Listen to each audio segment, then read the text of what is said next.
Hello, everybody out there in HazChat land. I'm Bob Koshik Nano with my cohort in crime. I said it this time. Derek Shaman, how are you, buddy? I'm doing well, Bob. How you doing today? Well, it's Florida, partly cloudy, Mhm. golf on the horizon, followed by maybe a beverage and a cigar. I'm just saying. Yeah. It is definitely nice. I hear that we're going to get a little hint of fall in a couple days. So for Oh, those of you who are watching when this posts, it will have already happened. But we're gonna wake up to 69 degrees in the morning, which means that we'll probably shut down all of the schools and I got to get have my to declare a parka. state of emergency. I got to get my parka out. I wonder if they make flip flop snow galoshes. They got flip flop golf shoes. I have a pair of those. Hmm. Huh. If they don't, we might have to reinvent something. All right, enough of us silliness. We have a special guest coming on in a few minutes. We're going to talk some great stuff, share some knowledge, which a lot of people probably don't know too much about, or even how to find certain things. So we're going to talk about that in just a few minutes. But first, a message from our sponsors. Hey, HazChat listeners, looking to boost your skills? Check out respondertraining.com. They've got top-notch responder training and essential tools like their 1-inch propane and CNG flare-off kits, water injection tools, and much more. Train smart, stay safe, and excel in the field. That's respondertraining.com. Enhance your HazMat training with Signal, the most realistic gas detection training on the market. For under $100, you can simulate any detection combination from handheld meters to fixed location monitors, and even confined space scenarios with their universal pump attachment. Signal delivers unlimited range and detector combinations trusted by top teams around the world. Visit signalapp.com or download the app now. Signal, unlimited range, unlimited possibilities. In Our Gear products, built by first responders for first responders. In Our Gear delivers innovative, field-tested tools for every level of hazmat response. The ZMAT card empowers ops-level responders to set the initial tone with quick, easy-to-use hazard identification. The R-Claw line boosts efficiency for technicians in the hot zone, and the WIMS board enhances command competence from behind the steering wheel. Trust In Our Gear, where reliability meets response. InOurGear.net. And we're back just like that with our special guest, Mr. Rick Edinger. Hello, Rick. How are you, sir? Good day, guys. Good to see you. Good to Good see to you. see you. And thanks so much for doing this. For those of you that don't know, we've tried to alternate our shows. One will be, unfortunately, you have to look and or listen at Derek and I. And then the other one, which is more important, is our interview series that we do middle of the month. So we asked Rick to come on. He was gracious enough to do that. It take some time out of his very busy schedule, so we appreciate it very much. Rick, tell everybody that doesn't know you a little bit about yourself, and then we'll jump right into it. Okay. Started the fire service in 1973. I was a volunteer firefighter in suburban Philadelphia and did that for 17 years. And then in 1990, I hired on with a career department in Chesterfield, Virginia. I wound up spending 28 years there, worked my way through the ranks. Last 3 years with deputy chief of operations, so got to kind of run the day-to-day show that was going on. Joined the HazMat team there at about 92, got my technician around 93. We had a pretty well-run, active team, so I learned a lot through the years responding on the HazMat calls there. And then as time went on, took on some positions at the national level. I was vice chair of the IFC HazMat committee for a number of years, almost a decade. And then here are coming up on 10 years ago, when Greg Knoll retired as the chair of the NFPA HazMat committee, I took that role over and currently manage the NFPA HazMat response committee. A lot of stuff and a wealth of knowledge, and that's kind of where we're going with this show. Is a lot of people don't know. They hear NFPA all the time, and they're like, "Oh, well, that's the fire side," and a lot of them, which is kind of blows my mind, don't even know that there's a hazmat component to the NFPA side. So that's kind of why we're doing this show, to kind of educate everybody a little bit on first off what NFPA 470 does, and then how it kind of merges in with the other groups on the fire side. So again, thanks for taking the time and get some learn on. Absolutely. So how does that Yeah, and go ahead, the other thing, like Bob said, for our listeners out there, you also have to remember that NFPA extends beyond the fire service. NFPA extends into industry and those things. So sometimes when we read things, we look at it and we're like, well, things are written a certain way. And Bob and I have been fortunate enough to be able to participate with the committee for HazMat, and you really get a different perspective on why some of the verbiage is a certain way, why things are certain words may be used that maybe you're like, well, why are you using this word versus that word? And it's because this is a master document that bridges multiple fields of industry response, all these things. So they have to be careful about how terminology crosses boundaries from one area to another. So a term that maybe we commonly use in the fire service may have a completely different meaning somewhere else. So there is a lot that goes behind this. And I'm sure that Rick will be able to give us a little bit more light on that too as he goes through. So, but I just wanted to point out for those in the fire world, sometimes we tend to think about things from our own perspective. And sometimes we have to stand back and realize this NFPA is a much bigger animal than just fire. For sure. So Rick, the floor is yours. Take it away. Yeah, let me piggyback on Derek's comments. The NFPA maintains over 200 codes and standards. And I mean, everything from boiler making to the National Electrical Code, it goes well beyond the fire service. Most of us know it by virtue of what used to be 1001 doing our initial firefighter training, but which is now 1010. They've renumbered everything, including our documents. But yeah, it's very, very broad in scope in terms of what they do related to safety across different industries and how that interacts with what we do. The NFPA HazMat standards actually started development in 1986. People don't realize that the standard has been around that long. It was first published in '89, and we only have one remaining stakeholder left on the committee, and that's Greg Knoll. But over the years, the document has evolved, as I mentioned last go around, our last revision cycle. We got renumbered by the NFPA's standards making process, but we publish about every 5 years. That's the goal. So in terms of how we do things, yeah, we have a very broad audience. In the hazmat world, it goes well beyond municipal fire services. We have fire brigades, we have military. DoD is one of our larger customers because of the pro-qual environment that we're in. So we have to be careful that we don't narrowly focus just on the fire service, and that we stay broad enough that when we publish one of our updates, that it meets the needs of the entire community. And you have a big team that kind of works all that magic together, right? We do. We have the largest and most active committee in the NFPA. People don't realize it, but these committees are all volunteers. They're people who have stepped up as subject matter experts and from various areas to come together. And I don't care which committee it is. The NFPA works very hard to make sure the committees are balanced so that one special interest group cannot, overtake the rest of the, kind of hijack the document and make it say something that the rest of the constituency is not going to be able to work with. So we've got a broad array of people who are subject matter experts from different areas, from obviously the response community to the Coast Guard, military, the chemical industry. I mean, it's a pretty broad spectrum of people who sit on the committee.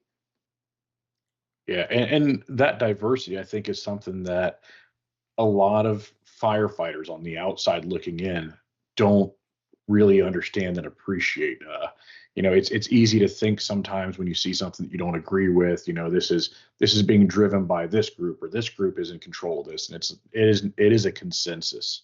It's a consensus organization of, yes, there's someone from each area, but no one group is driving it. It comes down to, we have to find what works for everyone. Yeah, it's a consensus standard. There's actually a standard on how the NFPA has to adhere to. There's a standard on how to make standards, and it's a very, very prescriptive process. And the one thing we try to promote is, it's not only the people that are in the room, it's the people who are participating in the process. And the process is kind of twofold. When we were getting ready to start our next revision cycle, we began meeting, but you have the ability, anybody has the ability to go to the NFPA website and put comments in on the document. You can address what's in the document and say you don't agree with something, or it needs to be changed or updated. You can request to add new material, some subject matter that maybe that we're not writing about right now. And then the committee has to take those inputs, and we have to make a decision on each and every one of them. We can't ignore something that we're not interested in or we don't like. So every input, every public input that comes in from the outside, we have to act on. We either accept it, reject it, or we accept it, but we modify it. And that's all in the public record. That all gets sent back to the people. It's all published on the website. So that's the first revision cycle. When we have the document ready for kind of like the first draft document, then that goes back out to the public. It goes back out via the website, and people can review that. And then they can comment on that. We have to act on all those comments too. And then eventually, over a period of about a year or so, then we get to where we have a final draft, and that goes out for the final approval. This year we were a little extended because, as both of you know, we're doing a very significant rewrite of the entire document and kind of changing a little bit about how, not changing the scope of the document in the sense of what we cover, but changing how the document is written. So this is going to be a little bit longer than the typical 1 year cycle. In fact, we've already been at this over a year, and we're not even at the first draft stage yet. Mm-hmm. Yeah, so it's really important, if you're listening and you want to get involved, go to the website, like Rick said, make suggestions, because it's not just a group of people sitting in a room hammering stuff out. They, like he said, they take suggestions from everybody, because in reality, it's our documents, right? So if we want to make our things better, just like all the HazMat stuff under 470, there's been so many changes over the years. When we started getting the mission specific, and then, kind of working its way down and even separating those out, a lot of changes from when I first started in the fire service over 30 years ago. So, and that's all from input from, people that have been doing it for a long time. And, as Rick said, from the outside. Yeah, we try to stay current with what's going on. We've got some long-term committee members. We try to bring some some fresh people on from time to time as people rotate off the committee for varying reasons. But we want to stay current. We want to make sure that our document reflects what's going on, so that you can use our document to train the responders, and they're going to be safe and effective. So any input on things, of course, then the thing right now, the hot topic is lithium-ion batteries. And we're having those discussions, whether that gets into the document or not. We are not a prescriptive response document. We are a document that you take and train to begin, depending on what level it is that you're trying to achieve. So we try not to take something that is to tell you how to do something on the emergency scene. We tell you how to prepare for it, given whatever the subject matter is, or the level of competencies that you're looking to achieve.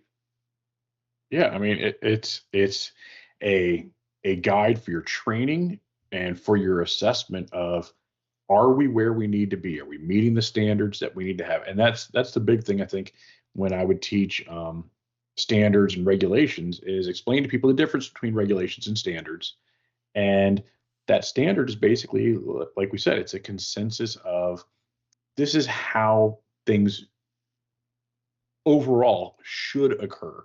We're not going to tell you exactly how to do it, but you should be able to meet these certain criteria. And it's an expectation, because ultimately what it comes down to is, in the lack of any guidance and in the absence of any defined, you have to do this or you have to do that, it's going to come down to the legal standard of care. And it's going to say, what do other people with your knowledge, training, and capabilities, how would they handle this? And that's what NFPA, I think, in my assessment, that's the tool it's really providing. It's providing a set of guide rails. It's saying, hey, stay between these and you're going to be good. You're working in the right direction.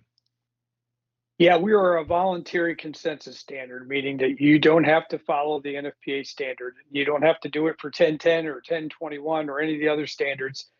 However, there's an asterisk there. First of all, we are a ProQual document. In other words, ProBoard and NFSAC use our documents in roughly half the states and all of DoD to certify their HazMat responders. So that's a significant, I won't say burden, but responsibility that we have. We know that whatever we write and publish in our standard every roughly 5 years is going to affect people downstream through about half the United States through the fire training systems and people who are doing hazmat training at whatever level in whatever area. It's going to affect them on how they do business. So in some cases, yes, it's a voluntary standard. In many cases, if you're certifying under a state fire training agency or emergency management or through the military or something like that, you don't have a choice. You're gonna train under or train to the NFPA 470 standard. Mm-hmm. Yeah, and that's what we have in the state of Florida. The state of Florida adopted the NFPA standard into legislation as what the training standard is for hazardous materials technicians. So it is nice because it does take away kind of that question of what should you be training and preparing people for. And there's a lot of parts to it, especially when you get into mission specific, that a lot of departments are picking and choosing certain things. So my question for that is, what do you think is most important if a department was looking at this for the first time? What section do you think they should really hone in on to say, should we be doing this or that, or maybe we need to adjust our SOPs because we're not meeting this particular area? Well, I think regardless of what part of the document you're going to use or how you're going to train your folks, of course, we have levels: awareness, operations, and technician. And then from at the operations level and technician level, then you can split off and get into kind of specialty areas, for lack of a better term. But everything that you do, or how you're going to train, how you're going to build your team, what you're going to do for equipment, how you're going to train your folks, really dependent on your community. So if you're doing this, just kind of filling in the blanks and not looking at what your risks and hazards are in your community, what are your threats and your hazards, and what are the associated risks? So when I speak to groups and conferences, you always start with, what do I have in my community? The reason that we went to operations mission specific and then the technician with specialty years ago was, why does a technician that's from the state of Hawaii have to train on rail cars when there are no railroads in Hawaii? Right. Okay. Why does a technician in Iowa have to train on marine vessels when how big a marine vessel are you going to have in Iowa? Right. So that's where we went with the basic premise of awareness, basic operations, and basic technician with a skill set that everybody should have. And then you can delve into the other areas, either operations, mission specific areas, or technician with a specialty. So if I have a rad problem, I can go to the rad specialty. If I have a marine vessel problem, I can go to marine vessels, whatever that may be. But we tried to craft a document so it's a little bit like looking at a menu. I've got a column here and I got a column there, but you really everything that you're doing, because we know time is constrained, money is constrained when you're generally in a municipal fire department. There's only so much stuff to go around. So if you're really going to spend time and money training people, then make sure that you're training to things that you're going to probably come across and you need to be proficient at.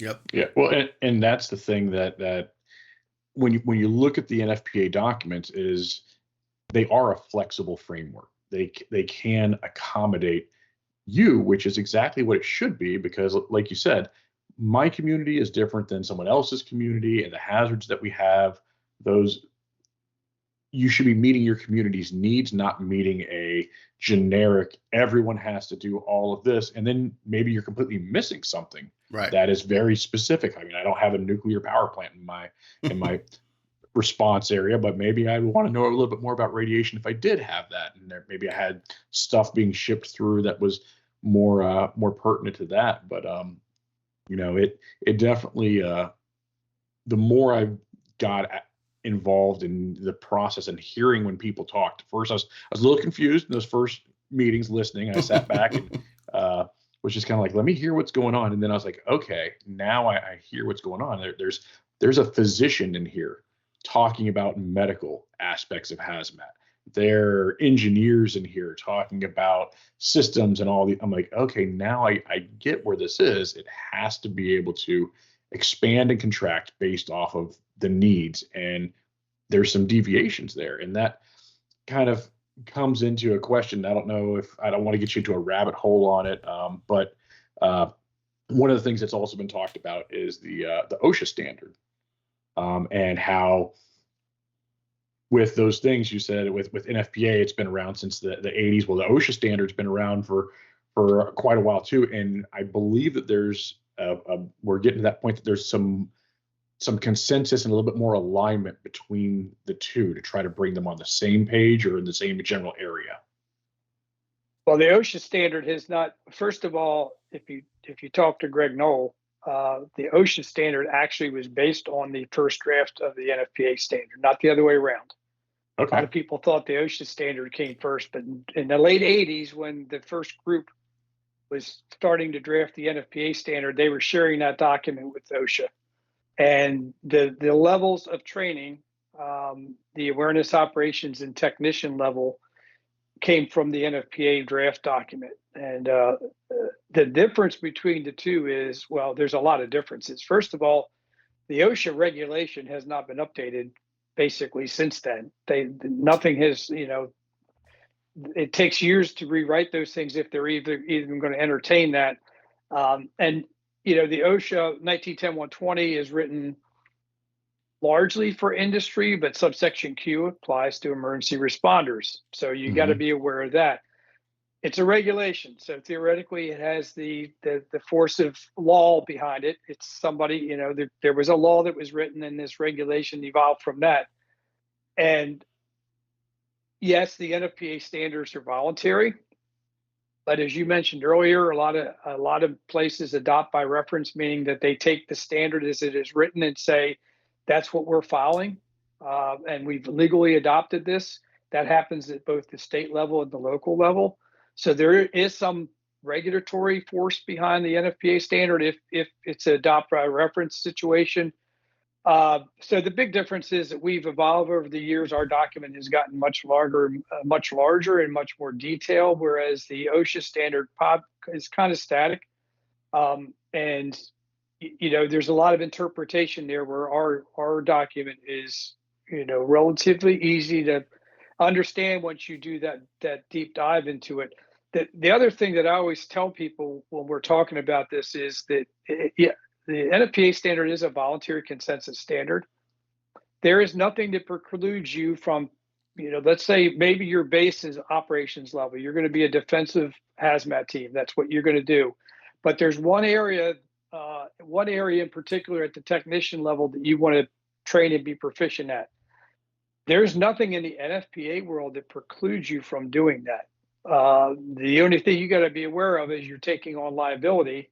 And if you're not trained, if you're just going to concentrate on one small area and you're not doing the proper training, but you have a threat or hazard and you want to be proficient at that, then you probably ought to talk to some people in health and safety and legal and make sure that that's the right thing to do. But, the NFPA standard gives you a lot of variability and the ability to adapt to different circumstances based on what your community needs are.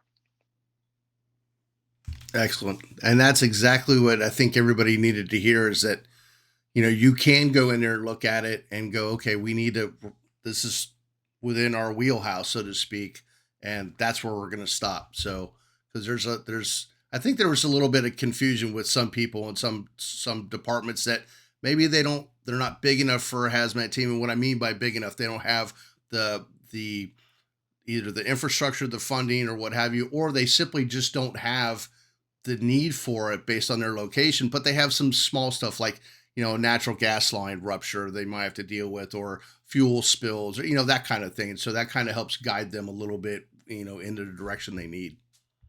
Yeah, Yeah, especially like the agricultural parts of the United States. I mean, they probably know more about anhydrous ammonia than Yeah. a lot of municipal people will, because it's actually a trailer being hauled down by a tractor on a roadway. So their understanding of it, and their understanding of propane and natural gas for heating livestock areas, to say that they would have to be a technician that specializes in understanding how to size up a DOT 406, well, that's not what they're responding to. So that mission specific is hugely critical there, and something that I was listening when Rick was talking. He used the term "our document," and that's how we need to think about it. And the municipal, or even in the fire service side, is it's our document.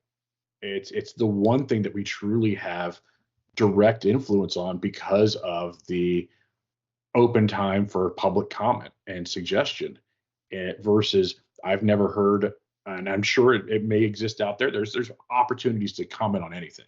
You could comment on OSHA or DOT or EPA or whatever, but the NFPA is a very open forum for that, to say, this is our document. This is your document. What do you need? Where do you see room for improvement? Yeah, and think back 10 or 15 years ago when they were coming out with 1710, 1720, the response documents for the career and volunteer accommodation departments. They got thousands of comments because it was a new thing, and it was something that was pretty prescriptive as to what you should be able to do in terms of this, amassing resources at a structured fire and things of that nature. And people participated in the process, and it's no different than with our document. We're not doing anything controversial. We're changing the style of the writing of the document to just be a purely pro-qual JPR, job performance requirement style statement. When you look at pick a subject or a level of training, but we're not significantly changing the document. We're doing some updates and things of that nature with this revision cycle. But yeah, we're only as good as the inputs, and the 50 or 60 people that are participating as principals and alternates in our committee don't know it all. I mean, there's people out there that have experiences in other areas, and when something new comes up, or there's something that's not working with our document, we need to know about it, because we need to make it better. Mm-hmm. Yep, absolutely, man. I tell you what, that was a fast 30 minutes. We could go another 3 or 4 hours on this. You've seen how the sausage is made now, so yeah, yep, I have. You understand what goes on in those rooms and those meetings. I will add one last thing as we close out. All NFPA meetings are open to the public, and you can participate on an NFPA committee and not be a member of the committee. The only caveat is you got to identify who you are and who you represent. But we have people that regularly attend our meetings in person and sometimes online, and we value those inputs as well. Fantastic. And Rick, if somebody want to get a hold of you, where can they do that? The easiest thing is if you're on LinkedIn. That's one way to do it. I have a profile on LinkedIn. I post some stuff on a pretty regular basis. I'll put a plug in for the Virginia HazMat Association. I still do all their social media stuff. So we post 4, 5, 6 HazMat related stories or interest pieces every day. I mean, you can always message me through there. And it's my last name, first initial at outlook.com if you want to get a hold of me by email. So reach out. I'm always glad to contribute and try to help people out whenever possible. And if you're in the Virginia area, Derek and I have been fortunate enough to have been asked to present there a couple times, and it's a great conference, great venue. Everybody's super accommodating. So definitely, if you've never been to the Virginia conference and you're in that area or even relatively close by, definitely check it out. So, and that's usually September-ish. Yeah, it's September. We're going back to that was my home conference. I ran that conference for about 5 or 6 years, and it's still in my heart, even though I'm living in South Carolina now. That's still my home stuff. And yeah, we're the depending on whose card you're looking at, we're probably one, if not the oldest hazmat conference in the United States. So Wow. September next year it'll be in. We're going back to Virginia Beach. Oh, All right. nice. Good deal.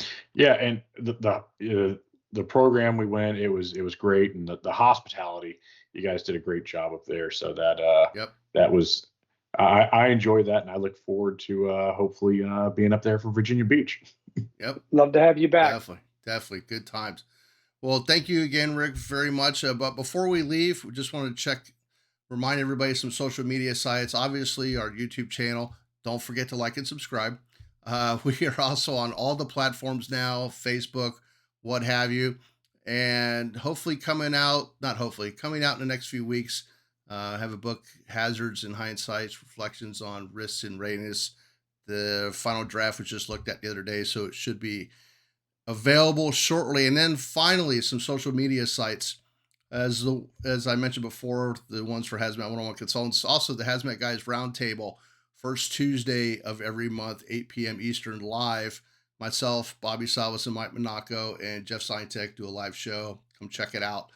Hazmat Group 2, Hazmat Group, and Common Sense Hazmat, all great places to get some good information, share things, talk to other people. It's a small community and everybody likes to help each other. So check those out. Again, Rick, thank you so much for taking the time to sit with us and chat. Well, like you said, we could go on for hours, but definitely appreciate it. And remember, everybody, like and subscribe, YouTube channel. Check it out wherever you are, because as we always say, when you're through learning, you're through. So stay safe. Take Thanks, care. guys.